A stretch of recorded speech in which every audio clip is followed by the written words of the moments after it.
Democratic Alliance has condemned President Ramaphosa's decision to remove statues honoring colonial and apartheid-era figures from public spaces. Cabinet has already endorsed the proposal, which would see the statues moved to dedicated theme parks across the country. For more on this, I'm joined now by Veronica van Dyk, DAMP. Veronica, good afternoon, and thank you very much for your time this afternoon. Now, flying an apartheid-era flag is now considered a crime in South Africa. The judge is saying symbols of white supremacist rule in South Africa can no longer be tolerated in public spaces. Why should the statues be any different? I think it is important. The question should be is whether statues are still important. And on that I can tell you that they are still, statues and monuments are still relevant. In the first instance, statues do not just represent the past, but also the future. It represents the rights guaranteed in the Constitution to language and culture. It represents a society that places a high premium on mutual understanding and respect. And we acknowledge that the past is complex, and we're sensitive to the different contexts in which the South African story was molded. We, however, need to allow different cultures and groups the space to celebrate their heritage without fear of reprisals. And we owe that future to our children. It is important that decisions are not taken for political expediency.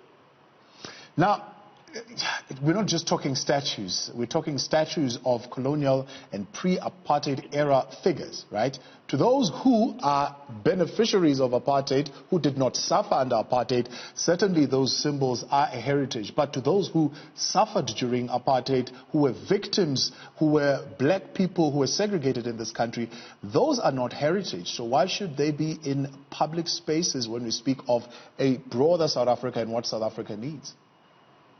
I think in any matter, when we speak of removing any statue or any monument or heritage symbol, it is always important to refer back to legislation. We've got the 1996 Constitution, we've got the National Heritage Act 25 of 99, and the latter has definite guidelines of which community participation is one.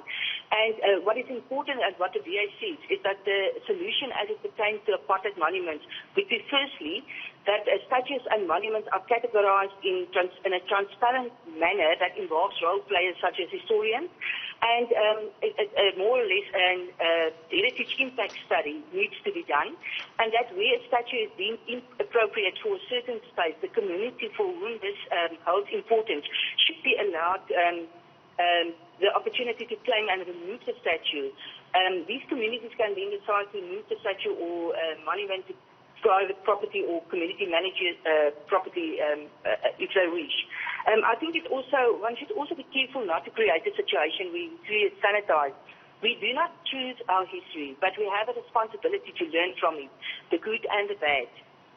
And I can also maybe mention that according to Article 31 of this National Heritage Act, communities can apply to negotiate with government to take over responsibilities to look after these monuments and statues, etc., or protect their heritage if they want to. But the main thing that we have a problem with is that the public participation, the processes, and that's why we mentioned in our media statement that we would like to, and we have already written a letter to the chairperson of the portfolio of sports, arts and culture, where we request that this task team come to the portfolio so that they can explain to us what processes have been followed and whether public participation has been included, because that's the most important thing. If we want to make all people feel part of South Africa, we need to treat everybody equal. That's also enshrined in our Constitution. Now, according to the nation's Equality Court, Judge Phineas Mojapilu's ruling, such symbols, they immortalize the period of a system of racial segregation, racial oppression, and apartheid, a crime against humanity. And the DA feels that it's okay to have these symbols honoring these figures celebrated in public spaces.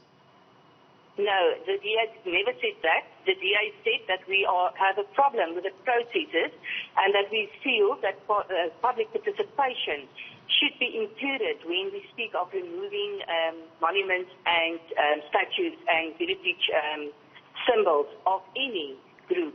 So that is the main thing. The legislation part, the processes should be followed according to the legal rules. So what processes would you like to see happening? As I just said, we just need to follow the legislation as we have it at the moment. There's a National Heritage Act, which I referred to, that says, and the main thing is public participation, because there are, like with the apartheid monuments, there are people that might want communities for which are role players, or which for which these monuments may be important. So they should have the opportunity, and there should be first, the monuments should be categorized. We already said that we didn't have a problem with that, because what do you call it? There's no, the SARA doesn't have all the heritage symbols and monuments are not categorized. So for us, it's important that that document should be completed. It's useful, but the main thing is public participation. So we need to accommodate communities to also have their say. If they feel that they are willing to look after or take over these communities, if they decide to move the statue or to private property or community managed property, then they should have the opportunity. And there must first be an impact study needs to be done around these heritage entities or statues. Where a community, like I said, holds, where the statues hold importance for certain communities, they should have the opportunity to claim and remove the statue. All role players should be involved, because historians also, we cannot just say that all statues are going to be removed, but we don't give people the opportunity to also give input. That's not public participation. And we, as it is, we have national heritage monuments and statues in grade 1, where the SARA, the South African Heritage Resources Agency, needs to give permission. And also, you've got the provinces for grade 2 heritage monument statues, and then also your municipalities. So it's not just a case of we say that statues needs to be removed. There's a lot of research that needs to be done and processes that needs to be followed according to the law before you can just move a statue.